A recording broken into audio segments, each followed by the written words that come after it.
my name is Richard Sefton, and this is my podcast, State of Mind, with me, Richard Sefton. Talking to a neighbour, a friend, a stranger doesn't have to be laborious, it doesn't have to be boring. I find out through my podcast series what makes people tick, and I found out some really interesting things. Today I'm sat with David Hanson, who is a former Labour MP, and this conversation is riveting. And I know I say that about all my conversations, but hey, they all are. So go back, listen to them all. But for now, listen to this one, and I hope you enjoy it. I'm joined today by Sir David Hanson, not only an MP for nearly 30 years, but my MP for 2 of those.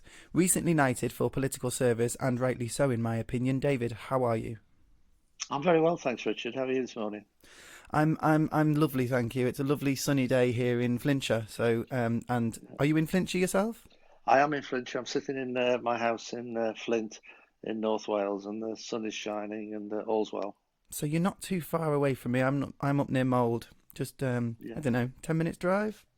Yeah, 10 minutes, 15 minutes. If you're Leeswood, I believe. Leeswood, yeah. So just outside, well. just into the hills, and it's beautifully sunny, really. Yeah. I've not been outside yet, so it's probably freezing. I can look out of my bedroom window. I'm facing the other way, so I look out my bedroom window and I see the Wirral and Merseyside from where I am. So nice. A nice view of Parkgate.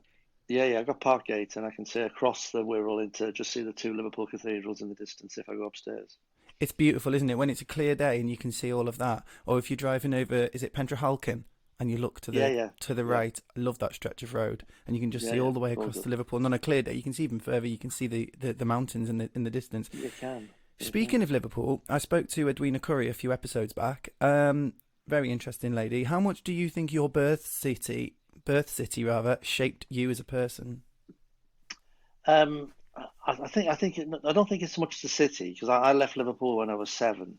Okay. But the experiences of being in Liverpool as a whole still obviously resonated through me. I mean, some of the political experiences that I didn't realise at the time were political experiences impacted upon my life. I mean, for example, it's not going to sound like I lived in a paper bag, but when I was born, my dad was a miner. My mum, and he worked in a colliery just outside Liverpool in Cronton, near Widnes. My mum worked in a biscuit factory in Liverpool, in Jacobs Biscuits, and they couldn't afford a house of their own, so we lived in my grandparents' council house in the centre of Liverpool.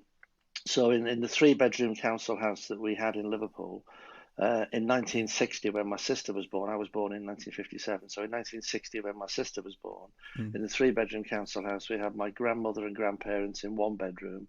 We had my mum and dad in another bedroom. We had my sister with my mum and dad in another bedroom. And then I was in the 3rd bedroom with my uncle, Jeff, who had lived at home with his parents. So it's my dad's brother and other things. So we had a very sort of crowded house. And I lived for the whole of my 7 years in Liverpool in that property with my grandparents, my uncle, my parents, and my sister. Wow. in the 3-bedroom council house. And with my dad, then had an industrial injury, broke his back, couldn't work anymore as a miner, and then had 6 to 9 months in hospital. My mum was struggling to keep employment, keep the thing together. Wow. And then we got a council house of our own built in a town called Winsford. And we moved, to the liberating experience of having a home of your own. So I suppose the growing up in Liverpool's a very community-centred city. But I suppose for me, things like the importance of social housing, the importance of employment, the importance of the health service, those are things that, I learnt in Liverpool, which have taken me through my life, but which are not necessarily Liverpool-based things, but actually happened to our family in Liverpool. So would you say family means more to you than the average person because of that base up until 7? I mean, the family is very important. I mean, I grew up with, it's small things. I grew up with my granddad, who I lived with for 7 years and, loved dearly. He was a veteran of World War One. And he'd been wounded in World War One. I knew the experiences he'd had. My uncle, who I shared a bedroom with for 7 years, the reason he was at home with my grandparents was because he'd served in the Second World War and had been, really mentally scarred by it and didn't want to go out anymore. Stayed at home with his parents when he came back from the Second World War. It's amazing when I speak to somebody like yourself. And then you realise how close the world wars actually were. They weren't that long ago, were they? No, God, no, no. I mean, my granddad died in 1977. I was 19, so I was born in 1957.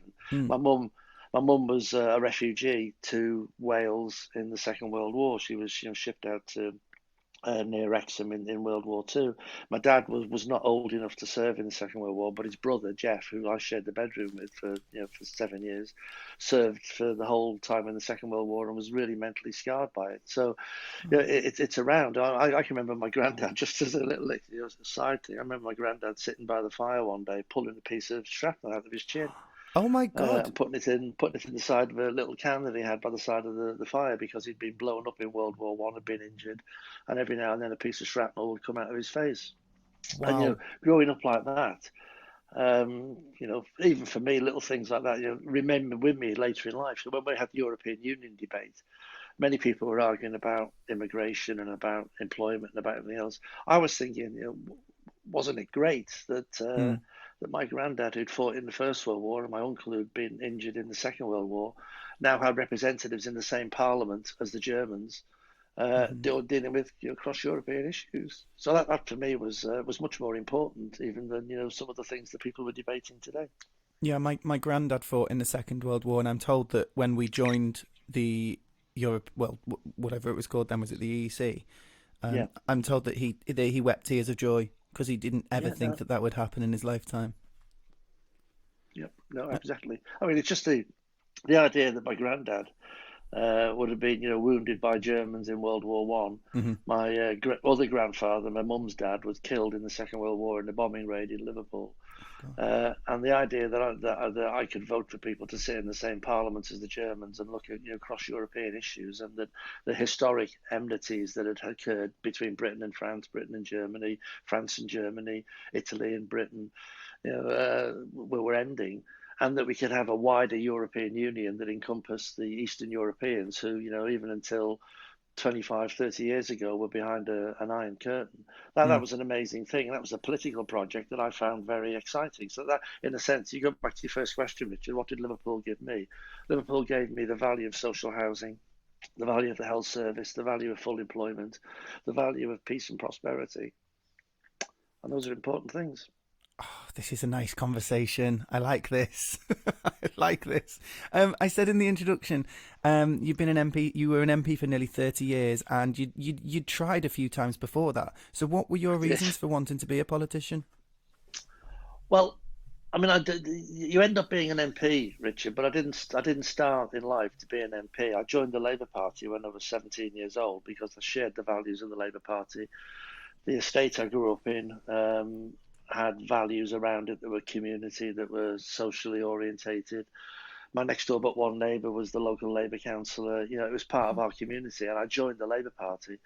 And like everything else, you don't end up being the head teacher of the school when you go on your first lesson as a Mm. teacher. You end up doing that because you've done a lot of things and you've been good at it. So I ended up being an MP because I committed myself to working for the Labour Party, and as it happens, the Labour Party meant that I was minute secretary, then I was assistant minute secretary, then I was chairman, then I was standing for local council. Then I got elected to the local council. Then I stood for Parliament and lost. And then, I stood for European and lost. And I stood for Parliament again and lost. And I stayed on the council, and I eventually won the parliamentary seat. So, what was my motivation to be an MP was the Labour Party's values that I shared and wanted to see in practice. And it happened to be that ultimately I ended up, having the drive and the very good luck to get myself in a position where I was a member of Parliament.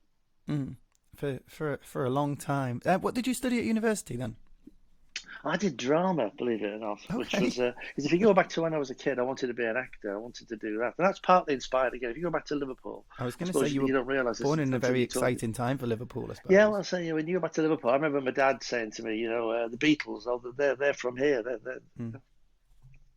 They live round the corner. They're local to us, and this is when they first started. Hmm. So there was that sort of aspiration element that they can do that, so can you if you want to. So I decided I wanted to be an actor for whatever reason, and I found I was good at that at school, and I went off and I did drama at university. But when I got to university, a whole range of other things happened. I got my drama degree, I qualified, I did the whole thing, but I actually got involved in the student politics. I got involved in the Labour Party a bit more. I joined the Labour Party back home.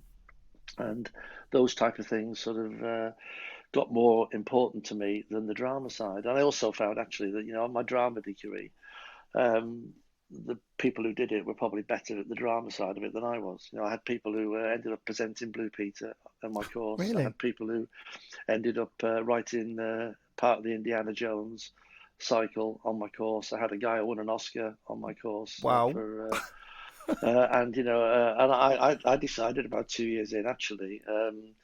I'm actually enjoying politics more, and I might be able to make a success of this a bit more. So I'm going to go for that instead. I mean, wow, what a success! If you want to study drama, go to Hull. Was it Hull? Well, it was Hull University. There was only 8 of us on the course, and on the course at university, say Sarah Green was on, who used to present Blue Peter. Mm, A guy called Tony Minghella was on, who directed The English Patient and won an Oscar yeah. for it. We had a guy called Matthew Jacobs, who's still in Hollywood now doing script writing and acting, and he helped contribute to the Indiana Jones cycles as a script writer. And a guy called Colin Bloom now, who's a theatre director in London, but also is most famously known for those older listeners as Taffy in The Bill. He did a lot of that. And then we had a couple of Taffy other in the people Bill. who did who drama degrees and drama acting. There's a few people pop up now, on television. I was on courses with who pop up in shows, and they did. It was a really great course, and it was a great opportunity for me because I left, where I was and the estate I'd grown up in, Mm, having been encouraged to apply for the drama degree by teachers at my local school. I left the estate I grew up in. I went to Hull, totally different city, terribly homesick, but actually mixed with a whole range of people I'd never met before in my life, who were from different backgrounds, different aspirations, and I got involved in the Labour Party in Hull, which was the link to back home, and that helped develop me personally. And mm. turns out people wanted me to do other things, so I did. You did them so well. When you've done, what brought you to like Flintshire area then? Well, Flintshire, I mean, what brought me here? I mean, my dad, who I said earlier, had stopped being a miner. He ended up moving, when we moved to Winsford, he ended up working for the local bakery called Robert's Bakery, Yeah. which is just near Northwich. And his bread delivery round was Mould, Buckley, Connors Quay, and sort of this area of Flintshire. Didn't cover Flint where I am now, but Mm. he had the bread delivery round. So he would bring the bread over and deliver every day the bread to doors around the constituency, or at least the southern half of the constituency and the Yeah. northern half of Allen and Deeside. So I worked with him as a Saturday lad, and I used to go and deliver bread on a Saturday round Mould particularly, and up to Gwernamenith and down into sort of Leeswood, Suckton, Northrop, which is all in the Delyn constituency. So I knew the area well. And I'd Mm. fought Edisbury, which is the other side of Chester, and I'd fought that in the general election in '83, and I'd fought Cheshire West in the European seat and lost both. And Delyn came up one day. I saw Delyn applying for a candidate. And I thought, well, I know the area because I've delivered bread there every Saturday for 4 or 5 years with my dad. And my dad had been working there before he went to do his later job as a forklift truck driver. I knew the area. So I applied to be the candidate. And in 1986, I got selected as the candidate. And then I fought the seat in '87 and I lost. Only So just. I was only just, but I lost, and I Yeah. was still living and being on the council just the other side of the border in Cheshire. But I applied again in 1990, and I had another 2 years as candidate, and then I won in '92, and we moved across when I won to live in the constituency because I think it's important that you live in the constituency Yeah. that you represent, and we've been here now for 30 years. How did it feel to win? It was a very odd experience. I mean, you've got to remember, I'd been picked as a candidate for Parliament in 1981, first Hmm. of all, for the Edisbury seat. And 9 years later, I'd been elected to Parliament. And basically, for the whole of that 9 years, I'd been involved as a candidate either in Edisbury or in Delyn to try and get elected to Parliament. I'd also gone through the whole of the 1980s with Mrs. Thatcher and then John Major, with a Yeah. government I opposed bitterly. And to win the seat and to win it from a Conservative and to be a Labour MP was very exciting. And we won it on a day when other Labour MPs were elected for the first time. We'd won seats from Tories, but I actually went back to the House of Commons with a Conservative government and with John Major still as Prime Yeah. Minister. So, Mm. it was personal success and it was personal effort that had gone into it. And the party had put a lot of time in it. And I'd been the candidate in Delyn on and off for 6.5 years. That's quite a significant chunk of your life when you're also trying to hold down a job, and my family was just being born and just got married. So that was quite a sort of tumultuous time, but we still were in opposition, so it wasn't as great as it could have been. But you don't mind a bit of hard work with the young family and everything, and then a few years Well, later. there was a time. I mean, it was extremely hard work. Really was hard work, Richard. I mean, this is what I say to anybody. It's hard work, and sometimes it doesn't even pay off for people. I spent 6.5 years effectively as Delyn candidate before I was elected, and in that 6.5 years, I was holding down a full-time job, having to do that because that's what you have to do to live, isn't it? I got married in '86, just 3 weeks after I was first selected. We had 3 children in that 6.5 years, who were born during that time.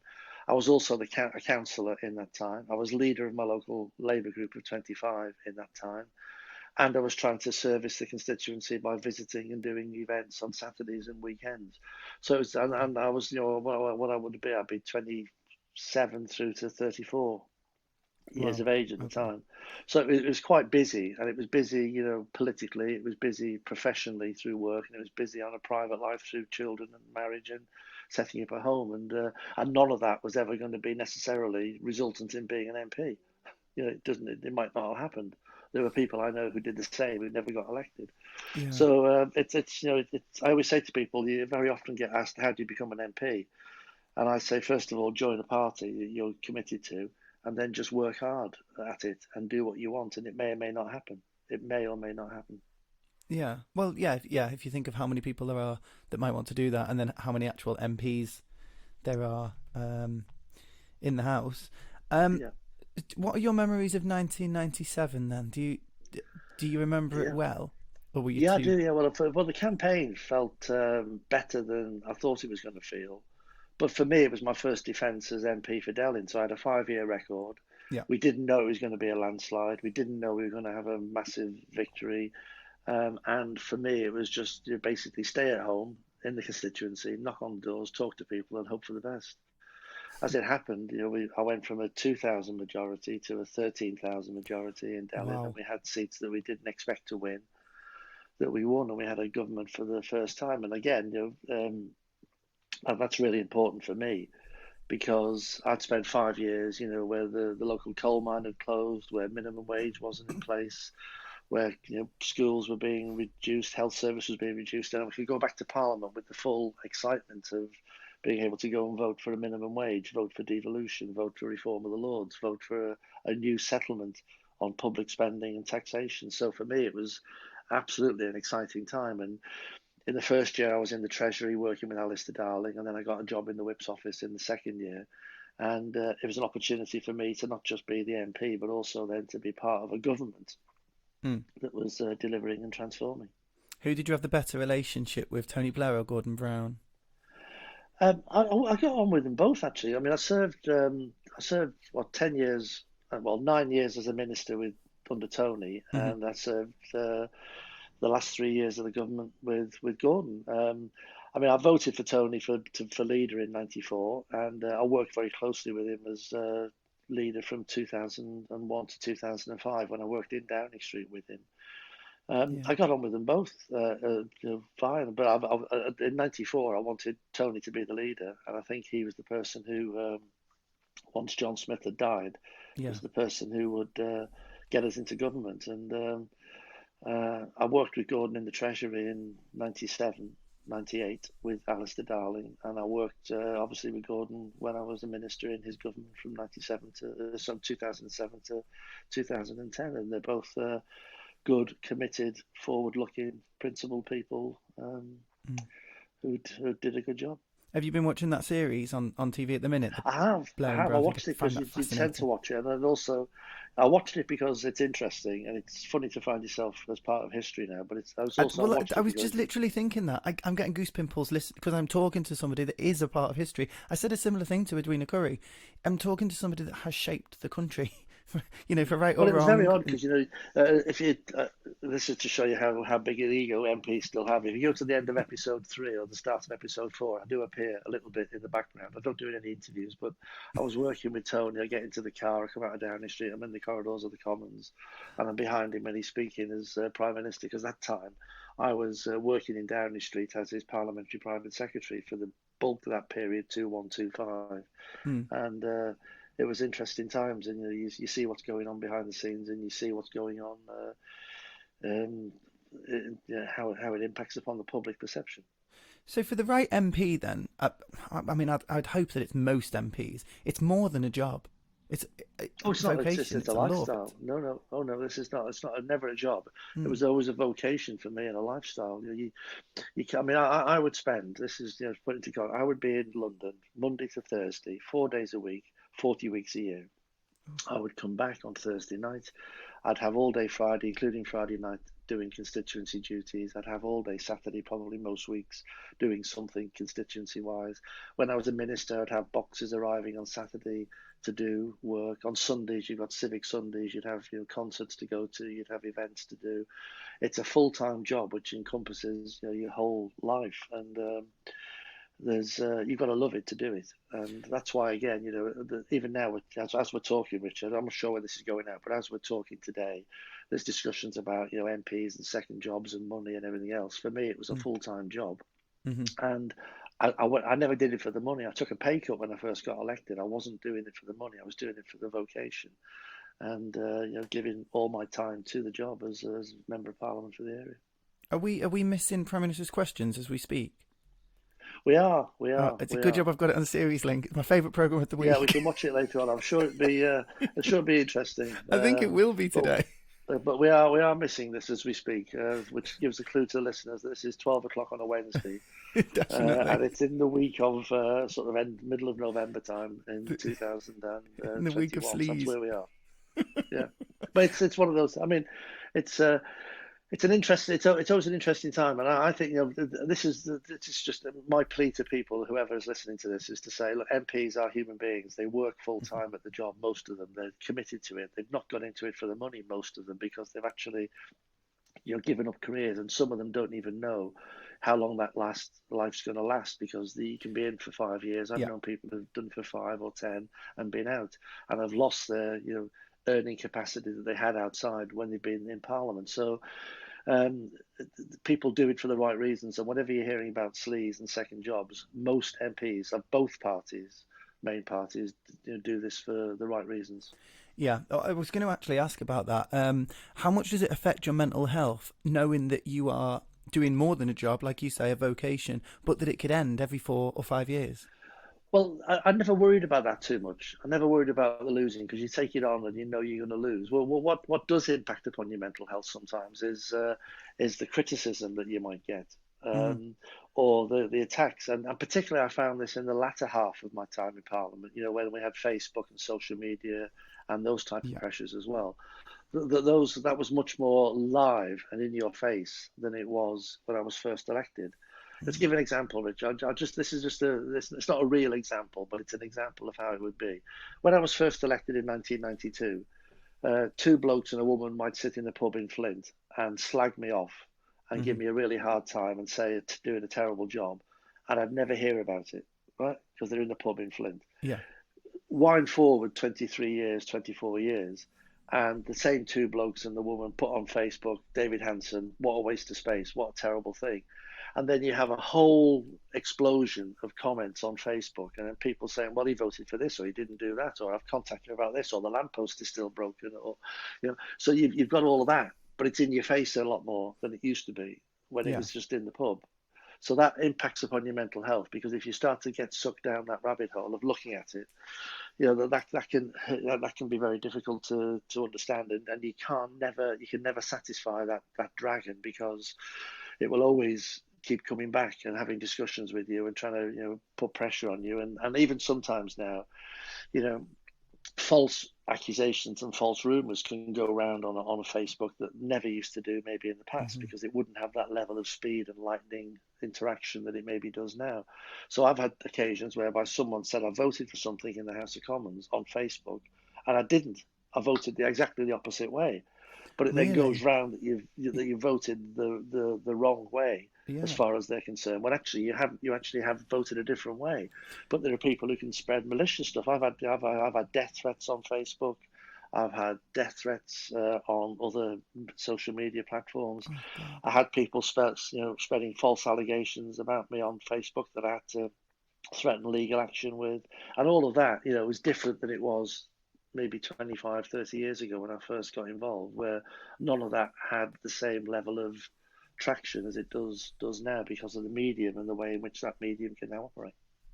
Yeah, it's a harsh. I mean, death threats is just vile, especially when you Yeah, think of Sir David Ames and Joe yeah, Cox. no. Well, I think it shouldn't be, and it's an appalling thing, but it was part of the job that we had allocated police officers where we had to phone up if there was activity.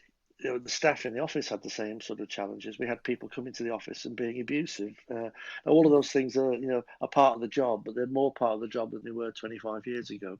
So if you say to me about mental health challenges, it was that side of it that was more difficult, Mm. not the side that you have to fight an election and win or lose, because you would know that. And in any cycle, as an MP on a personal basis, the first 2 years after an election, I might change the carpets and I might do something, else in the house, and I might, look at things like upgrading the car because I know I just got elected and I've got a 4-year, 5-year term ahead of me. The last 2 years of being an MP in the 4-year cycle, we'd be saving the pennies in case we lost.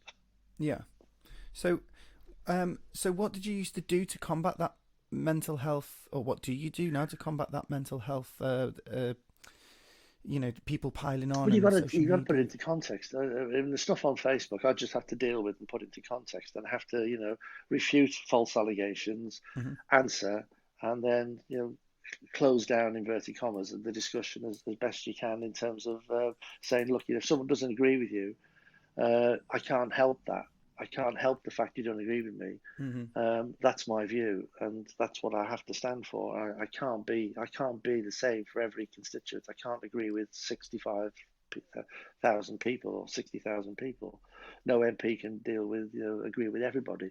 What I tried to do all the way through was to say, look, I'm doing the best job I can on the issues you raise with me, and if we have political disagreements, then there's a political disagreements, and don't vote for me at the future election because that's the way it is. I can't change me. I Yeah. can't be something different. So I have to just close that down. And you have to, mentally, compartmentalize yourself to say, look, I don't take these things personally either, because, I didn't take defeat personally. I didn't take victory personally. It's just part of the job, and that's what happens.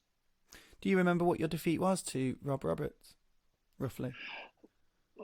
In terms of votes, Yeah. the defeat was about 865 votes. God, He is that says, it? remembering it exactly. God. Remembering it exactly. 865 votes. There you go. Oh no. What are your thoughts on Mr. Roberts? I've got no thoughts on him. He's the member of parliament.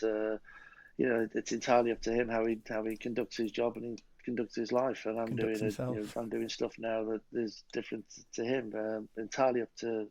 I've no comment on that. I'm doing some politically restricted work now, so I don't want to comment on current political Yeah. standing of people. It's Understandable. entirely up to him. From my point of view, um, if I lost, I probably lost for two reasons. I lost one because people wanted Brexit doing, and I wasn't going to do it to the extent they wanted it doing. Hmm. And secondly, people didn't like the leader of the Labour Party as much as they thought they did in the previous election. So I Mm. tried to change the leader of the Labour Party during the course of the previous 2 years, and I couldn't change my views on where we were on Brexit. So it's fair game.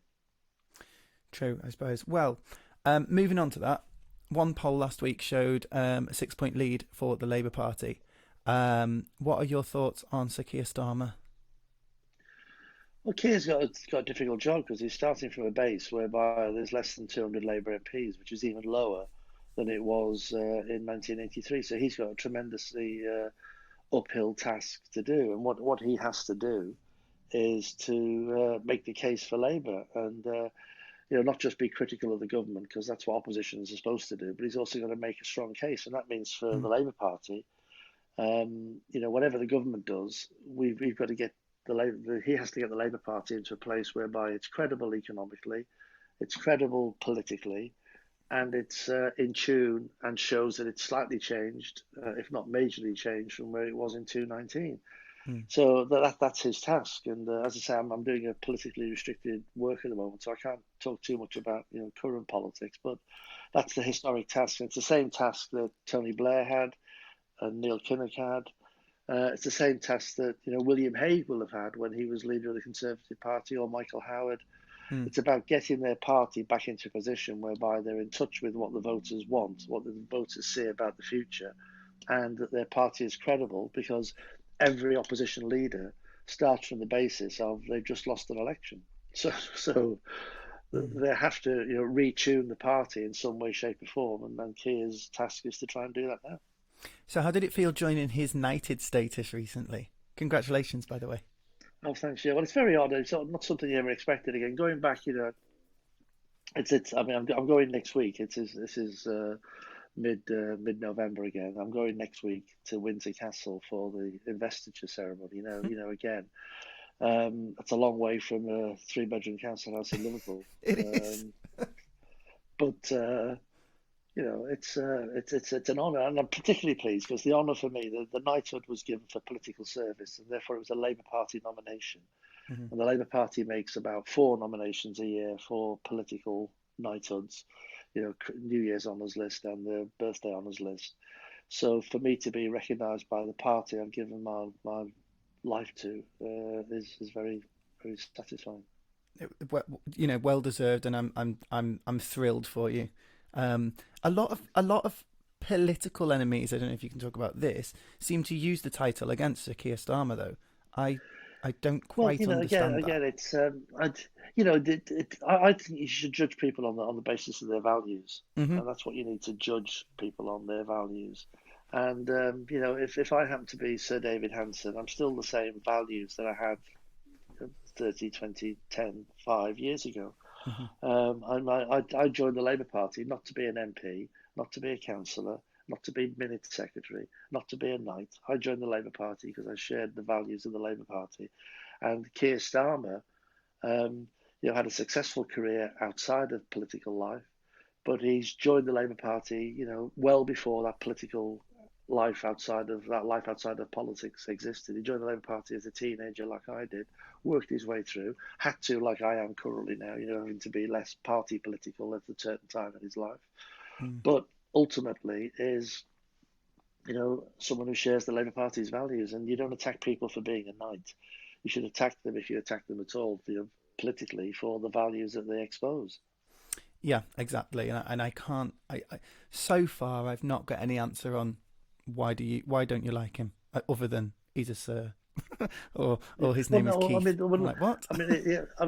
If people want to attack someone, then attack them for the values that they expose. And if people from the left of the Labour Party or from the Conservatives want to attack the values of Keir Starmer in a political sense, not a physical sense, then that's fair game. That's what politics is about. Politics is about saying what you think, being attuned to the community you're hoping to represent, either nationally or locally, and trying to say that you're doing a good job in implementing those values and serving the community in a representative, also constituency fashion. And to do that is what the job is about, being a leader of the Labour Party or being a local member of Parliament. And if people say, well, I don't like your view on Brexit, well, that's fine. That's my view on Brexit. If people say, I don't like your view on the health service, that's fine. That's my view on the health service. You're entitled to a different view. That's what politics is about. But don't attack the person. Don't play the man, play the ball. You're an incredibly calming person to speak to. So I'm going to throw a question from the other side. Who do you think has been the best Conservative leader in the last 30 years? The best Conservative leader in the last 30 years? Well, funnily enough... I did 30 because I didn't want to include Mrs. Thatcher. No, well, actually, see, it's interesting. For me, I absolutely opposed everything Mrs. Thatcher stood for during the whole of the 1980s and fought three elections, 2 general and 1 European, opposing Mrs. Thatcher. But at least I think she knew. I think she knows what she wanted, and she Yeah. was trying to do things in a way that she believed was full of integrity.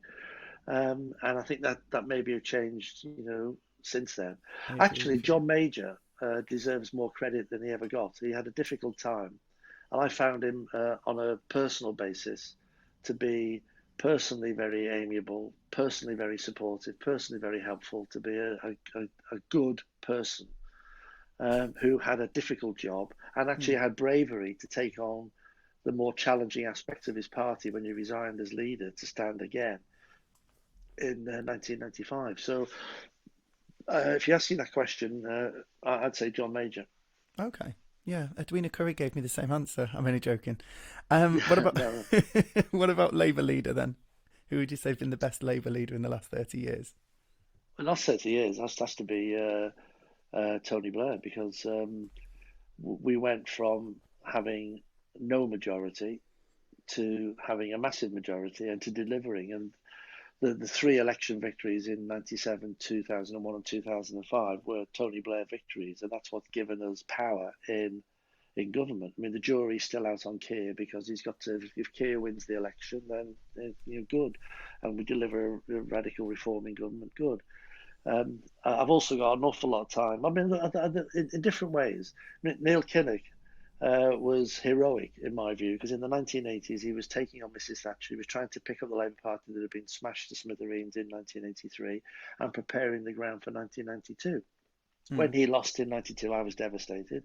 John Smith would have been a great Prime Minister. He would have won the general election in 96 or 97, Yeah. and he would have been a great Prime Minister. But it fell to him to sadly die, and therefore, Tony to take over. Gordon did a good job. Ed Miliband did a good job, but again, after an election defeat is very difficult. Jeremy, I didn't support for leader, and I think he didn't do the business, and that's not an uncommon view from me about the way in which that performed. But the most successful Labour Prime Minister in my lifetime is Tony Blair. Tony Blair, yeah. I mean, he did do amazing things. I know he gets a lot of criticism for the Iraq War, but he took Labour to 3 victories, and ultimately politics is about winning. It's no use standing on the side of the road throwing rocks at the Tory tank as it goes past. Exactly. You have to be the person who climbs on the tank, rips open the top, gets in, and starts driving it. That's the only way politics is done, and that's what Tony did. And therefore, in my latter lifetime, Tony Blair is the only person who's won a general election. In my younger lifetime, 64 to 66, when I was, going from 7-year-old me through to university me with James Callaghan and Harold Wilson, my life has been shaped by them and the politics that they put in place of opportunity, of going to university, of having social housing, of having full employment for my parents, of having a health service that was, doing a good job. That shaped my life there. But I go back to the 1945 Labour government. Without that 1945 Labour government, I might not even have been here. My mum, had a very serious illness that, if the health service hadn't been there in 1950, when she became ill, I wouldn't have been born. She would have died, and that's only because of the efforts of previous Labour governments. So for me, that continuance through, there's no such thing as a bad Labour Prime Minister. In my view, there's only such things as people who don't get elected to be that job in the first place. Yeah, and you mentioned Ed Miliband. I remember in my naivety not liking Ed Miliband, but now I absolutely love him when he has to stand in for Keir Starmer. Wow. Part of the tactics of any people who want to do the Labour Party down is to do the leader of the Labour Party down. Yeah. And that goes for everything from Jeremy Corbyn to Ed Miliband, through to Neil Kinnock, through to Michael Foot, through to Hugh Gateskill from 60 years ago. People try, and by people I mean aspects of the media, try to put the Labour leader down because they don't want to see the Labour Party win. And to attack the credibility of the leader is critical in attacking the credibility of the party. So do you think there's something to be said for having a bland leader? And I'm not calling Sir Keir Starmer bland there. but he's No, maybe less exciting than maybe Jeremy Corbyn, possibly. I think I never met Clement Attlee, but I understand he was the blandest of bland people you could ever want to meet. But he delivered a health service. He took over public control of ownership of mines and steel and lots of industry. He made inroads into national parks development. He created, with the Americans, the United Nations. He supported the developments of social housing and full employment, reconstructed Britain, and yet he would be the most sort of unassuming person you could meet. What matters is values and politics. Mm, yeah. Well, I've got. And in the modern age, you have to fit the bill of being televisual and being interesting and exciting. But ultimately, in my view, it's about what are your values, what is your political priorities, and how do you intend to deliver them? And that's where we are at the moment, and that's fine for me. Yeah, I mean, in my view, which is biased, I am very supportive of Starmer, and I think he would make an amazing PM. I just hope he gets the chance to show that. Yeah, well, it's a difficult task because you've got to win something like 150, 60 seats. Mm. And remember as well, I mean, there's two aspects to this. He has to present a credible Labour Party and a credible Yeah. alternative, and the Conservatives have to do the same. And it may be that, whatever crises they're going through now, who knows who's going to be the Prime Minister at the next election for the Conservatives? Who knows? It might be Boris Johnson. It might be somebody else. I mean, the Mrs. Thatcher lesson is there for all to see. Mrs. Thatcher had done 8 or 9 years as actually 12 years as Prime Minister, 11 years as Prime Minister, and then her stature in the country and in the party was diminishing, and they didn't waste any time in dumping her and bringing in John Major, who managed to win an election when, had Mrs. Thatcher stayed in office, it would have been lost. So Yeah. it's not just about the Labour Party, it's all about how the government, and the current Conservative government, decide they want to face the next election. Yeah, I suppose. I mean, I'm really interested and scared for the next election because I think if Mr. Johnson is still there, I think we know the way that it will go. No, you never be scared. You've got to you've got to be proud of what you do, and if you go down, then that's the way of the world. But you've got to stand up for what you believe in and argue your case. And I'd say that to a Conservative as well as to any Labour person. You've got to stand up, believe what you believe, state your case, and if you lose, take it on the chin. Yeah, yeah. I mean, yeah. I mean, excited as well. I am excited to see. I mean, I'd be extremely excited if they were to call one for next week and see what happened there. But we've got a few years to wait. Well, yet. they won't. Yeah, they No, won't. no, we've got a few, especially while the polls have changed. Yeah, no, they won't. I mean, but the polls are the polls. I mean, there was a whole period of time between about 1986 and 1987 when I was going to be the MP for Delyn in 1987, and I wasn't. There's a whole period of time in 1990, 91, and up to 92 when I wasn't just going to be the MP for Delyn, but I'd be part of the Labour government in 92, and only half of that prediction came true. So the opinion polls are a feature of how are things today. They're not a feature of how are things in 3 years' time. Yeah, quite sadly. What are your hobbies away from political life then? I like watching football. I try and watch Liverpool Football Club I was whenever going to I ask can. then, But Liverpool or not very Everton? often. Yeah, not very often live. And then I also have got a pretty big collection. I tend to collect political junk, which I love doing, and I love cataloguing. And I've got an Instagram account called In the Cabinet, which anybody wants to follow, they can do, which just puts 3 pieces of my political memorabilia online every day and gives a little bit of story about them. So I do that. And then I love going to the cinema.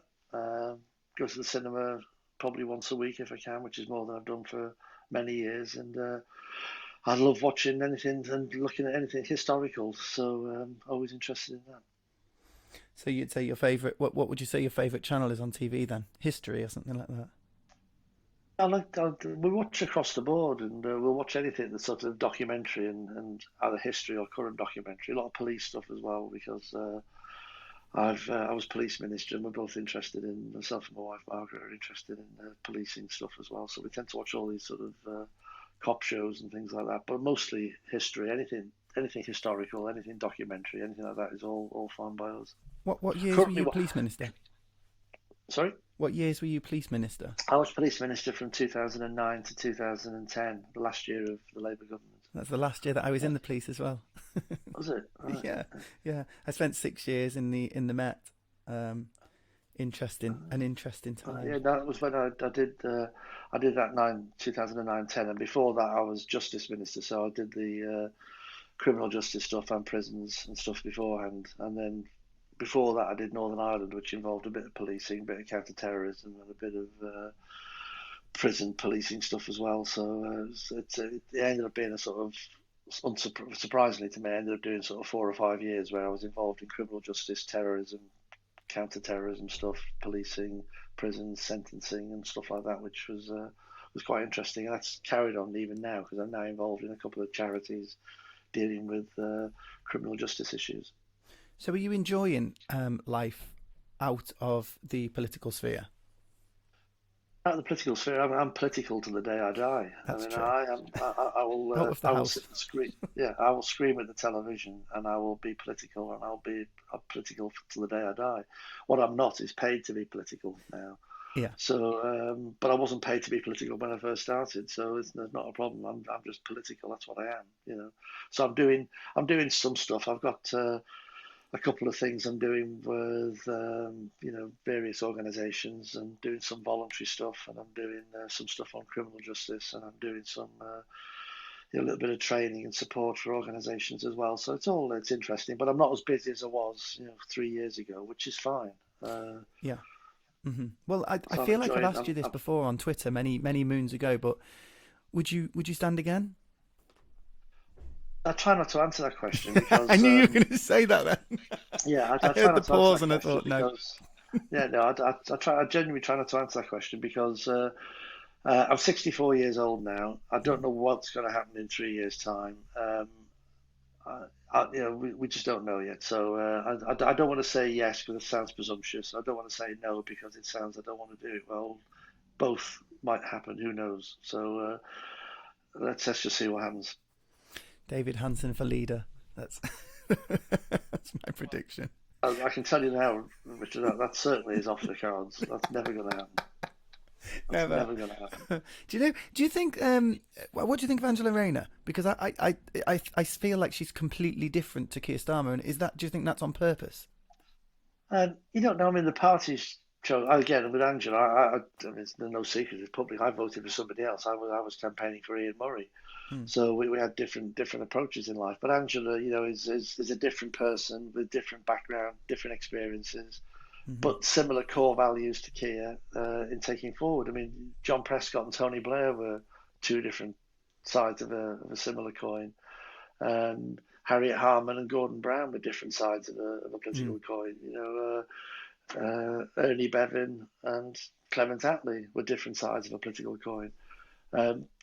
There's a role for the leader, there's a role for the deputy. They're held together by a broad spectrum of values within which they fall, and they have different tasks. And Angela's task will be to motivate the party, eat lots of rubber chicken, go out there and get things moving and try and campaign on the ground. And Keir has a more strategic policy, political role as well in Parliament and outside. So that's what happens in parties. When I was involved in pre-97, John Prescott was very much an Angela Rayner type figure and focused on campaigning, and Tony Blair focused on making Labour credible. And that I see that as the same task today, really. Yeah. Was he from Chester, John Prescott? Born in Prestatyn originally, Okay. and then he moved to Chester. But in the 1987 general election, I took him to his house where he was born in Prestatyn. So his dad was a railwayman in Prestatyn, and John was born in number 10 Norton Avenue. There you go, Prestatyn. Maybe the person that lives there now might be listening. Well, we went round and we did knock on the door at the time. I don't know who's there now, but Google 10 Norton Avenue. That's Prescott's house. It's a little bungalow in Prestatyn. Do you know what? He always seemed like a good laugh, to be fair. John was always very good and very committed. I knew John because John was MP for Hull East. So I knew John when I was at university. And I often say to people, again, judge people as you find them when you find them, because you never know where they're going to end up. And John, I would be a student at university, and I asked several favours of John as a student, an elected student at university, and John never hesitated to do what we asked of him, and also to actually do what we asked of him, not just to say he'd do what we'd do and never do it. He actually did what he said he'd do. So I had a lot of time for John from well before he was deputy leader of the Labour Party, and gave him my support for him in his campaign to be deputy leader of the Labour Party. Because as a little 18, 19-year-old student, John Prescott treated me fairly and with respect, and did what we asked him to do. I tell you what, I couldn't believe until, well, actually, you just, I suppose, confirmed it that you would know. But they were talking about him last week, giving up his 2 Jags, and when they said his age, I thought he's not that old, surely. So, well, John's born in 1938, so he would be Bloody 83 hell. now. So again, he's had difficult health in the last couple of years, and I personally haven't seen him since before 2019. But he did a good job, and he's come a long way, and he's obviously still committed to the Labour Party, still in the House of Lords, and his health's recovered sufficiently for him to go along and give him both barrels verbally at the COP conference last week. Speaking of doing a good job, I miss you as our MP, and I hope, upon hope, that when I asked if you'd stand again and you went quiet, that might mean a glimmer of hope for Delyn Ward. I'm gonna end it now so you can go off and enjoy, because I think the sun's going in. It wouldn't be that warm anyway, but it's still nice in the sun to look across to the Wirral, and I'm gonna daydream about your view, because I can't see that. All I can see is hills around here. But thank you so much for joining me today, and have an amazing day when you go down to Windsor. Well deserved. Yeah, thanks, Richard. Enjoyed it.